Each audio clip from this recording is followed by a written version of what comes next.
I only want to know the answer to one question. How much more do I have left to spend? Having a budget or winging it? Which do we think is going to be a better manager of the resources? Welcome to the Grace Marriage Podcast. I'm Brad Rhodes. And I'm Marilyn Rhodes. We're here to help you build a marriage that's stronger, more connected, and full of grace. I'm Rick Dayton, joining Brad and Marilyn as we bring you weekly conversations designed to inspire and equip you to live intentionally in your marriage. We'll share practical tips, powerful stories, and strategies to help you and your spouse grow closer and thrive together. So whether you're just starting out or have been married for years, there's always room to grow. Let's do this together. This is the Grace Marriage Podcast.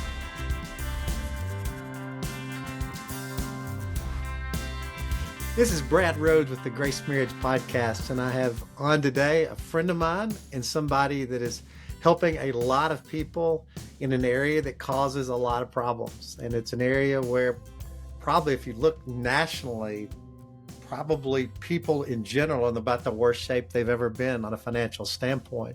Joe, welcome to the show. Thank you so much. Honored to be back. Yeah, and if you could tell us again, tell us your ministry, what you do before we dive into the next topics. We have a ministry called Fully Funded Life in partnership with Enjoy Stewardship Solutions, the organization founded by Dr. John Maxwell. And we help people win with their money God's way. We have a mission statement that we're very passionate about. So we call it our passion statement. And that is to help people accomplish far more than they ever thought possible, regardless, so that they can do exactly what they've been put on earth to do, regardless of the cost or the income potential. We're fired up about that. Now, you talked about in our last episode about couples that are in struggles and like starting out. Now, you have some couples that, whether it's money they've saved, whether it's they've gotten an inheritance, whether they're not in a point of struggle, you know, they have some degree of excess. Yes. And that can cause bad habits as much as having bad habits based upon that cause not. Can you speak to that? Whew. Well, I mean, that's a fact. And it really just speaks to that fact that mo money, mo problems, I think, as the rap singer said. The fact is that people who are struggling, which is, let's just be honest, that's the majority of people. 7 out of 10 people, 70% or so, are living paycheck to paycheck. They think that when you get to surplus, the situation you described, that they will have no problems related to money. And they will. It's just that the problems change names. And so when people get to that point, they get the big inheritance. I've coached people who've gotten that. They've got a huge settlement. All of a sudden, they have this odd feeling because they're like, this doesn't feel like I thought it would feel. And it does, if they are not careful, it does enable a lot of very poor spending behavior that if they don't keep track of it, well, they could end up back into struggle. But number two, they could become sluggish at being a wise steward of what God's given them. And really, I think the thing I would encourage anybody who's in surplus mode is that your number one job is to manage these resources well for the owner. And having that clear and right perspective that the Lord is the owner. Psalm 24:1, the earth is the Lord's and everything in it, the world and all who live in it. It's all God's. And when you have that perspective and you truly internalize that, hey, I've got these resources and yes, the Lord has been very good to me. I am going to manage these to the best of my ability for the owner. I was having a conversation recently with a person. We were pondering buying their business, and he heard me. He sat in on a leadership call I had, and I was pressing my team to step up some of their work. And he said to somebody else on my team that he's like, I don't know if Joe has enough money to buy our business. He seems like he might be struggling for money. And I think that's humorous because what he perceived as me being short of money was actually me saying, look, I'm not going to sit around and be a poor manager of what God's given me. Just because we have money doesn't mean we can sit around and be lazy with it. And I feel the same urgency, maybe more so today, that as the Lord has blessed us, too much, who much is given, much is required. And I want to be found of many things when I die, but I do want most of all, as it says in Matthew 25:14-30, and I think a lot of our listeners here today want to hear, well done, good and faithful servant. You've been faithful with little. I will bless you with much. Come and enjoy your master's happiness.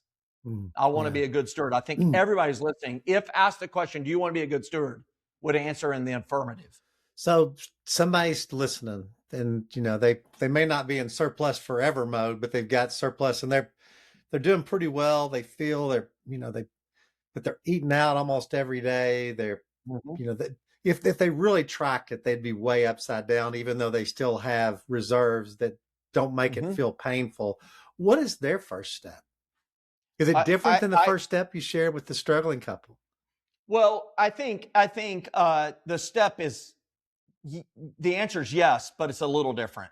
Everybody should have a budget. I haven't found a time in my life yet when a budget is not helpful, and certainly more helpful than not having one. Having a budget or winging it, which do we think is going to be a better manager of the resources? Having a good plan. But what I would say for those that are surplus is, how can you maximize what you do have so that it will grow, that it will multiply? Kind of thinking about the parable of the four soils, Jesus talks about 3 of the soils aren't very good, but the one, well, that good soil returns some 100-fold, some 60-fold, some 30-fold. And even in the parable of the talents in Matthew 25, Jesus, he doesn't scold the one for burying his, for not investing it. He said, you should have at least put it on the deposit with the bankers so that I've received it back with interest. In other words, he wants us to be productive with it. And he recognizes that we all have different levels of risk tolerance. So I would really encourage the person who is in surplus mode to have a financial planner, a Christian financial planner, helping them navigate being a good steward of their assets, not just cash flow. So do you think that when somebody has because a lot of times folks that do have some degree of surplus have a financial planner, and sometimes those that don't have surplus have a financial planner because of retirement, 529s, whatever. Do you recommend them sharing their budget with their financial planner? 100%. I mean, if you really want good counsel, they need to see your budget. And, Proverbs 21:5 is my financial life verse, and it says, the plans of the diligent lead to profit, as surely as haste leads to poverty. And it says 2 things yield profit: a plan and diligently following it. And being able to present that to your financial planner, to your financial coaches in your life, will help them help you. Proverbs 15:22 says, plans fail for lack of counsel, but with many advisors, they succeed. And so you need to build a team around you. If you're in surplus mode, I strongly encourage you to build a team of financial coaches and life coaches. I'll list them quickly. You need an insurance coach. You need an investment coach. You need a CPA tax preparer coach. You need a retirement planning advisor. You need an education coach. It can be the same as your financial advisor for a 529 or any type of college education savings that you may have. But you need to build this team around you, and eventually an attorney and an estate planning team to help you build trust so that you can maximize your wealth and maximize your benevolence through charitable gift annuities, charitable lead trust, remainder trust, and the like. So you need a team, and especially as you get surplus, you really need that team around you. Yeah. Now, does your ministry help people put together their team? Like say somebody comes in and says, man, okay, you say I need a team. Not that you say hire John Doe and Bill Edwards and that, but do your folks kind of help with that? Not exactly. So we don't have, Dave Ramsey has his endorsed local providers for real estate agents, for investment advisors and loan officers for home loans. But we haven't really built that out yet. What we attempt to do is work with them to say, hey, who are the insurance agents in your area? When's the last time you met with them? Who is your current insurance agent? Who is your investment advisor? Here's the characteristics of good ones. So we have definitions of good ones. Yeah. But we don't have it built out, for every area of the nation. But, a simple search in AI will help you a lot. But what you do is you tell them, hey, you do need an insurance advisor. You do need this. Yeah. Here's your situation. Here's what you need. You go find it. You just don't tell them who it is, because so we kind of build the organizational chart and then give them the homework of going and putting a name against each one of those. Okay. Yes. And I know you've shared, but remind me again, like how, say somebody's listening. They're like, I really don't have a team of advisors. I really don't have that good a plan, but I want one. How can you help them put that in place? First off, they can join Fully Funded Life at fullyfunded.life. It's an online learning community that has 4 C's. It has a bunch of courses, and we have courses advanced level, like investment courses, estate planning courses, things like that in there for those that are in surplus mode. But then we have the second C, which is challenges. So things that could apply to them is buying their first stock challenge, giving challenges. The third C is really important to your question, and that's coaching. So we have trained coaches throughout the United States with coaching available nearly every day at every time zone, with coaches that aren't allowed to sell you anything. And they are a consumer advocate working on your behalf. Many of them are retired pastors who have a passion for stewardship, but are excellent money managers, have done very well. It's a passion of theirs. And they will meet with you and help you build your team. And that coaching is included, unlimited 30-minute Zoom coaching appointments with our coaches. And then we have a fourth C, which is community events, where we do Facebook Live events about right now relevant activities. And that's about $149. And for those listening to the podcast, if they use the promo code Grace Marriage, all one word, all lowercase, they can get 15% off of a membership. So whatever that is, that's a pretty good deal, I think. Well, how do you feel about credit cards? Because I know now a lot of credit cards offer cash back. A lot of them offer points for, I love credit cards. Bring them on. Here's the if you use them with a plan and you don't overspend with them. Because I use mine with a plan and I pay mine off every month. I have not paid a dime of interest since I went back and got credit cards. But Brad, when I first started out, I'm an impulsive spender, big time spender. As I say, I would go out, spend too much money on lunch and accidentally buy a truck. And that was not good for my marriage or my finances. And so I cut up my credit cards and lived without a credit card for 6 years because I needed to change. But then I went back and got credit cards. I've had them for 20 years, never paid a dime of interest. We use them with a plan and we redeem the points for all the things that people do. So it's not credit cards that are the problem. It's the user of the credit card that is using it without a plan that is the problem. Yeah, now, in budgeting, we talked about, you've made it clear everybody needs a budget. Where you have nothing or a ton, everybody needs a budget, because including our country. Well, that's a whole nother topic. So it seems like the grand exception. In fact, they almost, not to go side note, but they almost stay afloat because we don't have a budget. So that's just but it gets complicated because you got so many expenses. How do you actually carry out a budget? Because if you're trying to record every expense as you're making it, that's not easy to maintain. It's tough. But at the same time, you need to track what you're doing.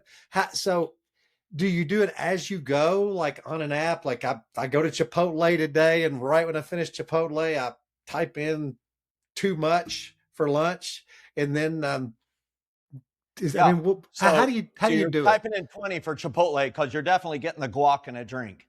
But today, it's funny you say, because today it's like I never get a drink, I never get guac, I never get queso because I know it's an add-on, and I know that I can get out of there for around a little over 10 But then my Yeah. son's ordering, I'll have queso. My daughter's like, I'll have guac. And I'm like, I don't want to look like that kind of that dad, but at the same time, it just went from 30 to 37.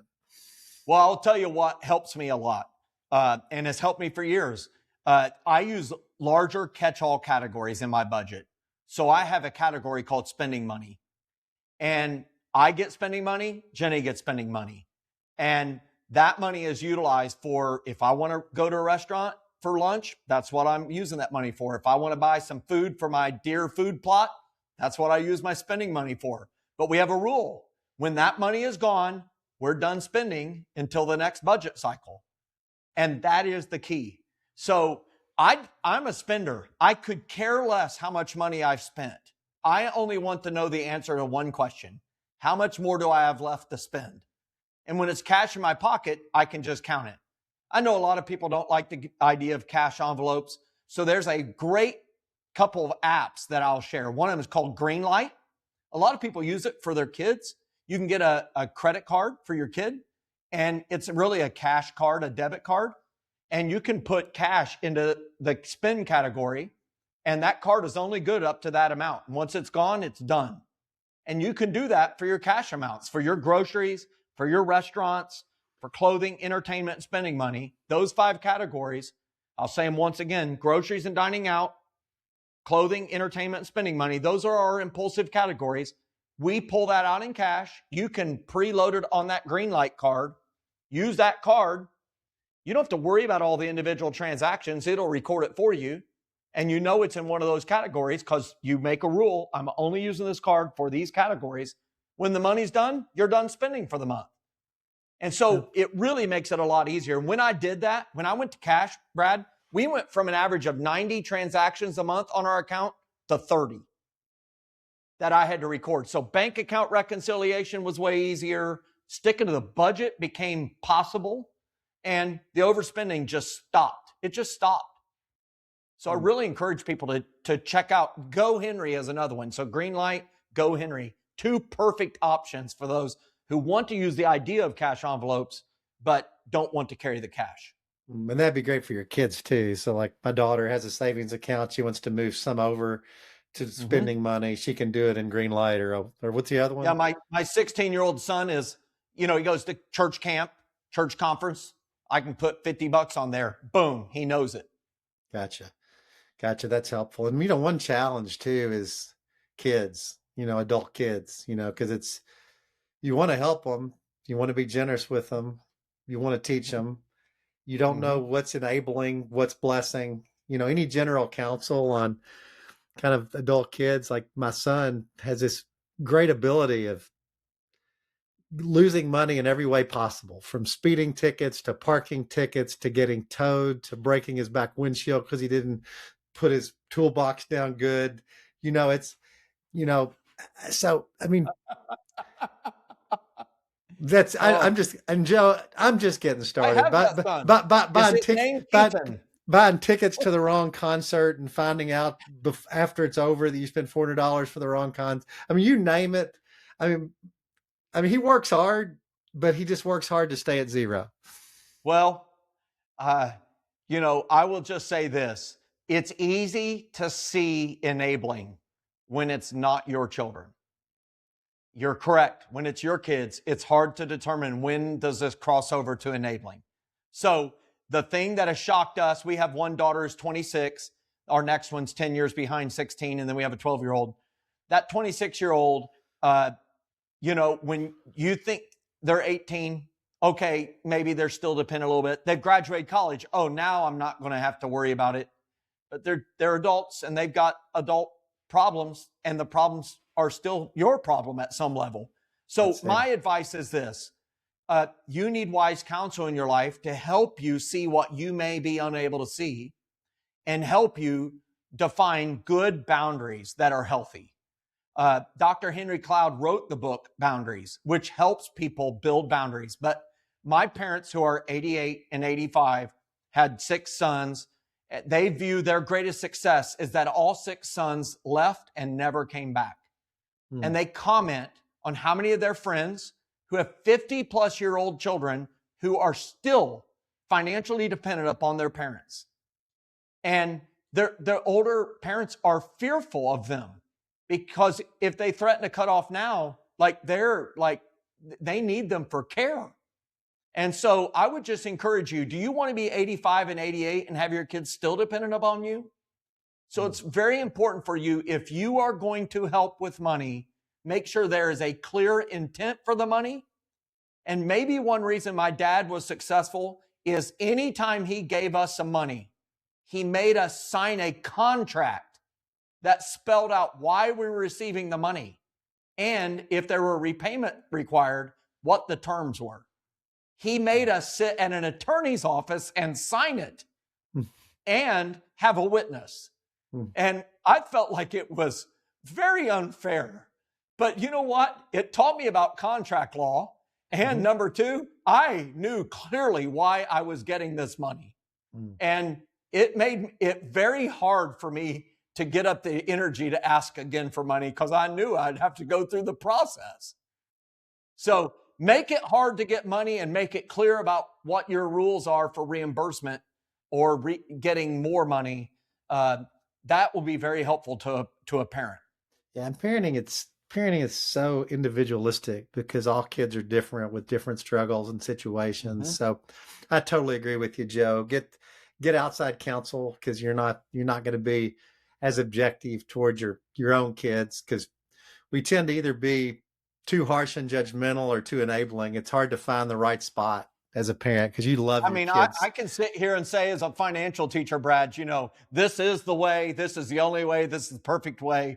But I'm sitting here a day after my daughter graduated with her 5th degree, and she informed us on Sunday, hey, I've already made reservations at this restaurant. I'm bringing all my friends.